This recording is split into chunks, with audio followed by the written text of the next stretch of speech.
नमस्कार. आपण पाहत आहात ब्रेकिंग महाराष्ट्र न्यूज. मी पैठण प्रतिनिधी.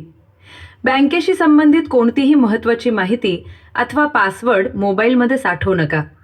तसेच सायबर फसवणूक झाल्यास विलंब न करता तात्काळ 1936 या टोल फ्री क्रमांकावर संपर्क साधावा. सायबर गुन्हेगार नागरिकांच्या अज्ञानाचा फायदा घेतात. त्यामुळे सोशल मीडियावर आपली वैयक्तिक माहिती उघड करू नका.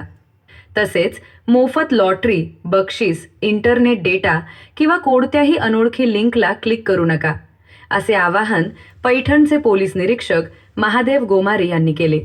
बुधवारी राष्ट्रीय ग्राहक दिनानिमित्त पैठण तहसील कार्यालयाच्या सभागृहात आयोजित कार्यक्रमात ते बोलत होते.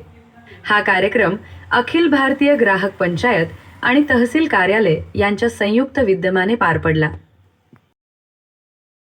नानक वेदी यांनी केंद्र सरकारच्या डिजिटल ॲप प्रोग्रेस्ट आणि ई जागृती मोहिमेची सविस्तर माहिती दिली. नायब तहसीलदार राहुल बनसोडे यांनी प्रशासकीय स्तरावर ग्राहक हितासाठी सुरू असलेल्या कामांचा आढावा घेत नागरिकांनी ऑनलाईन प्रणाली समजून घेण्याचे आवाहन केले. कार्यक्रमाच्या सुरुवातीला स्वामी विवेकानंद यांच्या प्रतिमेचे पूजन व दीप प्रज्वलन करण्यात आले. माजी मुख्याध्यापक जालिंदर फलके यांनी ग्राहक गीत सादर केले. यावेळी राजन सातघरे, राम आहुजा, रावसाहेब नाडे आणि मदन आव्हाड यांनी ग्राहक कायदे आणि ग्राहक पंचायतीच्या 50 वर्षांच्या कार्यावर प्रकाश टाकला.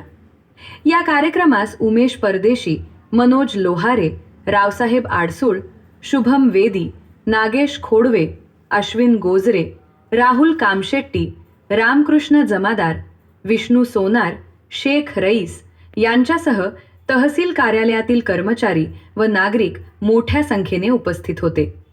कार्यक्रमाचे सूत्रसंचालन विष्णू ढवळे यांनी केले, तर आभार कुणाल पिंपळे यांनी मानले. आपण पाहत आहात ब्रेकिंग महाराष्ट्र न्यूज.